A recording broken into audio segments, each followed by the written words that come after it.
Hey everybody, let's do some Bible reading. Isaiah chapter 28. Woe to the crown of pride, to the drunkards of Ephraim, whose glorious beauty is a fading flower, which are on the head of the fat valleys of them that are overcome with wine. Behold, the Lord hath a mighty and strong one, which as a tempest of hail and a destroying storm, as a flood of mighty waters overflowing, shall cast down to the earth with the hand. The crown of pride, the drunkards of Ephraim, shall be trodden under feet, and the glorious beauty which is on the head of the fat valley shall be a fading flower, and as the hasty fruit before the summer, which when he that looketh upon it seeth, while it is yet in his hand, he eateth it up. In that day shall the Lord of hosts be for a crown of glory, and for a diadem of beauty unto the residue of his people, and for a spirit of judgment to him that sitteth in judgment, and for strength to them that turn the battle to the gate. But they also have erred through wine, and through strong drink are out of the way. The priest and the prophet have erred through strong drink. They are swallowed up of wine, they are out of the way through strong drink. They err in vision, they stumble in judgment. For all tables are full of vomit and filthiness, so that there is no place clean. Whom shall he teach knowledge, and whom shall he make to understand doctrine? Them that are weaned from the milk and drawn from the breasts. For precept must be upon precept, precept upon precept, line upon line, line upon line, here a little and there a little. For with stammering lips and another tongue will he speak to this people, to whom he said, This is the rest wherewith ye may cause the weary to rest, and this is the refreshing. Yet they would not hear. But the word of the Lord was unto them precept upon precept, precept upon precept, line upon line, line upon line, here a little and there a little, that they might go and fall backward and be broken and snared and taken. Wherefore hear the word of the Lord, ye scornful men that rule this people which is in Jerusalem. Because ye have said, We have made a covenant with death, and with hell are we at agreement. When the overflowing scourge shall pass through, it shall not come unto us. For we have made lies our refuge, and under falsehood have we hid ourselves. Therefore thus saith the Lord God, Behold, I lay in Zion for a foundation, a stone, a tried stone, a precious cornerstone, a sure foundation. He that believeth shall not make haste. Judgment also will I lay to the line, and righteousness to the plummet. And the hail shall sweep away the refuge of lies, and the waters shall overflow the hiding place. And your covenant with death shall be disannulled, and your agreement with hell shall not stand. When the overflowing scourge shall pass through, then ye shall be trodden down by it. From the time that it goeth forth it shall take you, for morning by morning shall it pass over, by day and by night. And it shall be a vexation only to understand the report. For the bed is shorter than that a man can stretch himself on it, and the covering narrower than that he can wrap himself in it.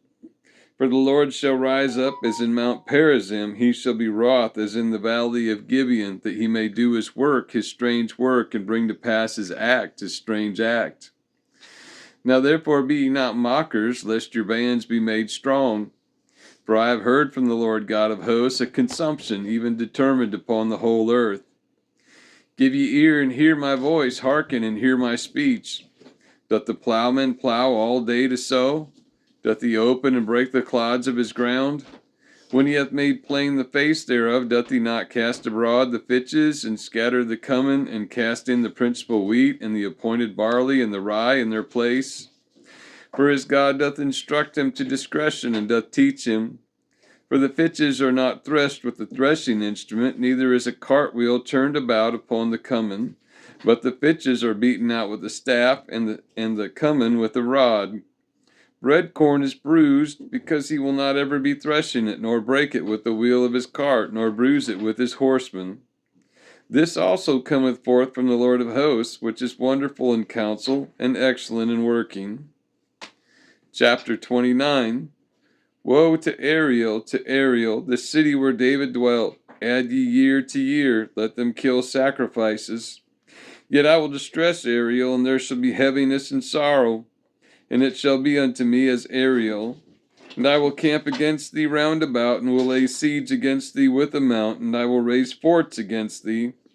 And thou shalt be brought down, and shalt speak out of the ground, and thy speech shall be low out of the dust, and thy voice shall be as of one that hath a familiar spirit out of the ground, and thy speech shall whisper out of the dust.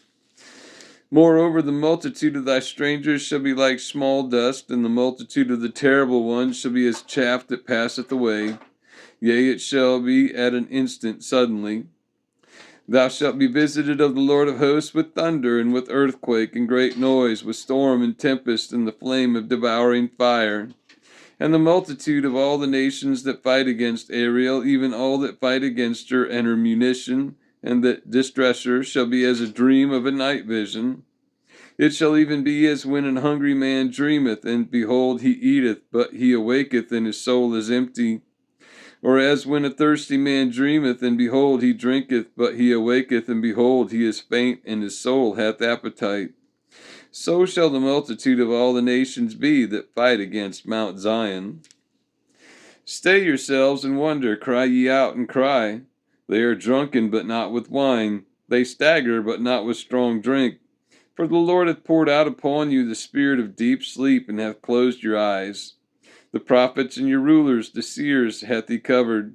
And the vision of all is become unto you as the words of a book that is sealed, which men deliver to one that is learned, saying, Read this, I pray thee. And he saith, I cannot, for it is sealed. And the book is delivered to him that is not learned, saying, Read this, I pray thee. And he saith, I am not learned.